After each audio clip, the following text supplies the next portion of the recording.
Hello, everyone, and welcome to FranTastic InSights, where we provide some insight from the coolest people in franchising. My name is Ari O'Brien, and I am the VP of Franchise Expansion here at FranServe. And FranServe is the largest consulting organization in the world.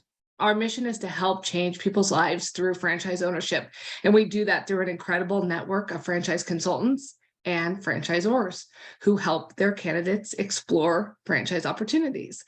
Today, we have a very exciting and interesting brand. We have Renue Systems with us, David Grossman, who is their CEO. Thank you so much for being here, David. Oh, it's great to be here. Thank you, Ari. And I've always wanted to be part of the cool club. Well, you definitely are, that's for sure. So tell me a little bit about Renue, what kind of your mission is and what role you play as their CEO. Sure. Yeah, Renue is a company really in a sector that probably people haven't really given much thought to. Frankly, I didn't before I got involved 13 years ago. And we're a 31-year-old business, started out as a general cleaning company. Where we cleaned carpets in homes, and our founder, who was 21 at the time, did that during the day and knocked on doors at night to try to get more business. But even back then, over 30 years ago, we found that cleaning is very competitive. So decided to specialize, and around that time picked up a new customer, which was a small hotel. And ever since then, the lightning went, the bell went off and said, hey, putting these together, let's focus on this one industry. It seems to be kind of interesting, and develop our company and our services and operations around the needs of our customers. So we're highly specialized in the hospitality industry. I've been involved for 13 years now. I was able to purchase the company then, and so I head it up now with my team, and I focus heavily on the people. Whether it's our franchisees, whether it's our employees, whether it's people considering joining our company as franchisees, our biggest customers. I really focus most of my time on people and relationships, and have a great team that head up operations and do all the real work. That's great. And I love that your niche is hospitality, because it really does set you apart and makes you kind of specialized. So tell me a little bit about what your expansion plans look like for not only 2023, but the next couple of years, if you're looking that far down. Yeah. It's important to note that we actually grant large territories, typically one franchise per city, and it's the larger cities where there's an opportunity to build a big business with our assistance. So we now have 30 locations. The original one outside of Chicago, still company owned and operated, which we think makes us a better franchisor to be able to know how to run one of these businesses, to use it for R&D, developing new services, and also for training our franchisees. So the one in Chicago is company owned and operated, but the rest of our 30, which cover many of the cities, not all, but many of the cities in the US, are franchised. And several years ago, we started expanding internationally. So we're in 4 countries and looking to fill selectively internationally, somewhat in Europe, the Middle East, and a few other places, including parts of Asia. And then closer to home in north of the border, we are in we have a presence in Canada, but we have still some other nice cities available. In the US, we have some great cities still available. Las Vegas to Seattle to San Francisco to we're in Hawaii, one of the islands, but a few other islands, Boston, and about 10 other cities still available in the US. So some nice opportunities still remain. I know that was always a big selling point when I was presenting your brand to one of my candidates, because I know we've done some placements together, was everybody always loved the fact that they never had to have somebody in their, next to them or next door or whatever. They had the whole area. So right. Very, very good points to make. So share with me a little bit about what you look like and what you look for in a franchisee. And I know that your franchisees kind of have all different backgrounds. So, what are some of those qualities that kind of appeal to you when you're talking to a potential candidate? Yeah, obviously an important question. I can't say that there's a specific background because there really isn't. People don't need experience. In fact, only 2 of our franchisees knew anything remotely close to what we did. And that's fine because we're looking for people that have, we think, the right experience, unrelated, but right skill set. And then also, importantly, personality to fit with our company culture. So more specifically, the people that work best with us are sales oriented, not cold calling sales oriented, but people that build relationships and doing that with our support. We're very good at opening doors for our franchisees and using our relationships with the big hotel brands. That really helps us jumpstart a new franchise, whether it's the US or internationally. We use our relationships with the big hotel chains. So we like people that will go in and build on those relationships and maintain those relationships.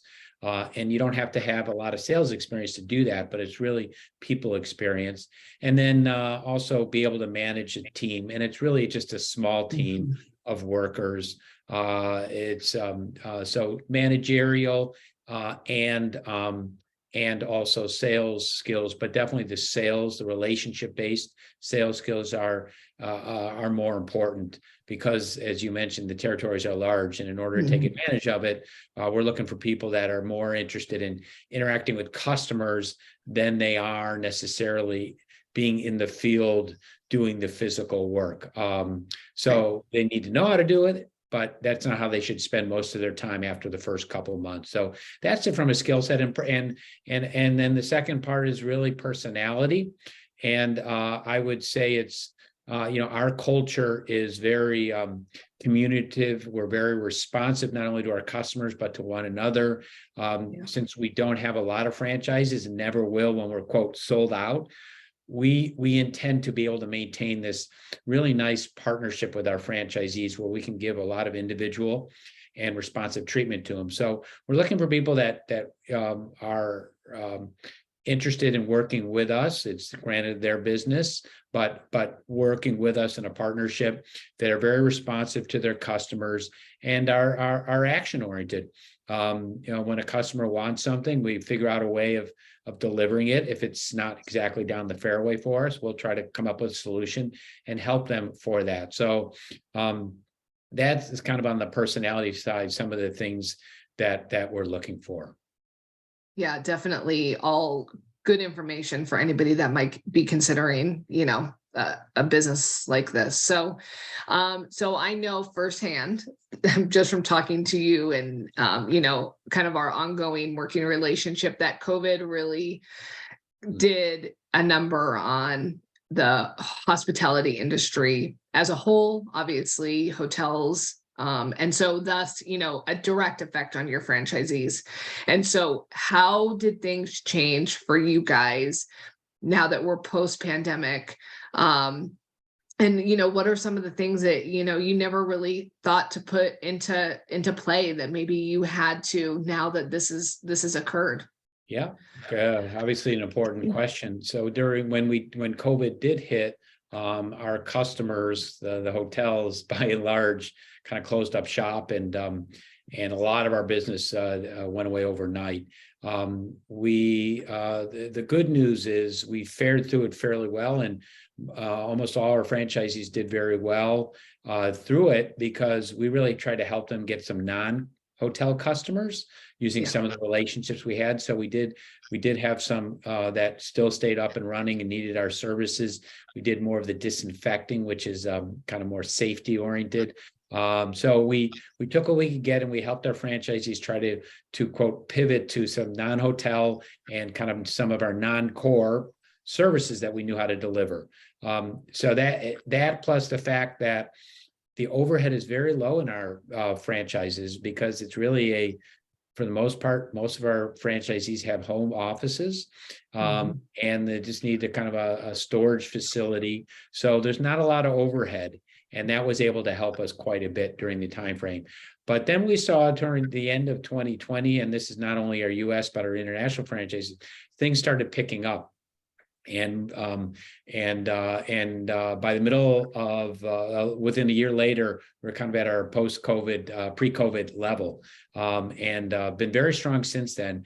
But I think some of the lessons are, we run it lean, and we've always been, I think, fairly efficient, but we even saw we could run it leaner and be more efficient. So I think most of our franchisees will tell you that they've streamlined and are now even more efficient than they were. And we've really doubled down on our relationships with the big hotel companies, the Marriotts and Hiltons and IHG and so forth, where we tried to help them wherever we could, even if it wasn't going to put a lot of money into our pocket. And I think they saw that. So coming out of COVID, we are a much stronger company operationally, our relationship with our customers, and a couple other factors are that some of the other competition, and we didn't really have a lot of competition. Certainly after we landed in a market within 12 to 18 months, we were the biggest in what we did. But some of the others just didn't make it through COVID very well. So the competitive landscape's gotten better, and there's more need for cleaning. The guests are demanding it now. A lot of hotels kind of deferred it. So there's a lot of that catch up, which we think will continue. And the last point, and also an important point, is the tight labor market. That's been a little challenge for some of our franchisees because we could use one or two more technicians in some places.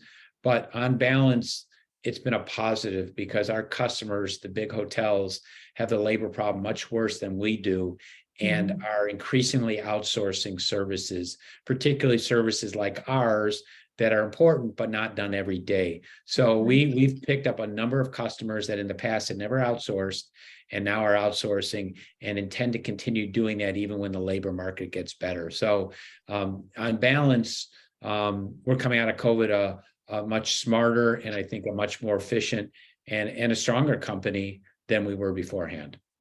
That's so great for your franchisees, and it really sounds like you guys are on an upward trend. So, all positive in that regard, definitely. Well, I know that you're such a supportive franchisor, and that your franchisees have, that mentality of, what you talked about with more of that tight knit type feel. So, any final thoughts for us in regards to sharing some information about Renue with our audience?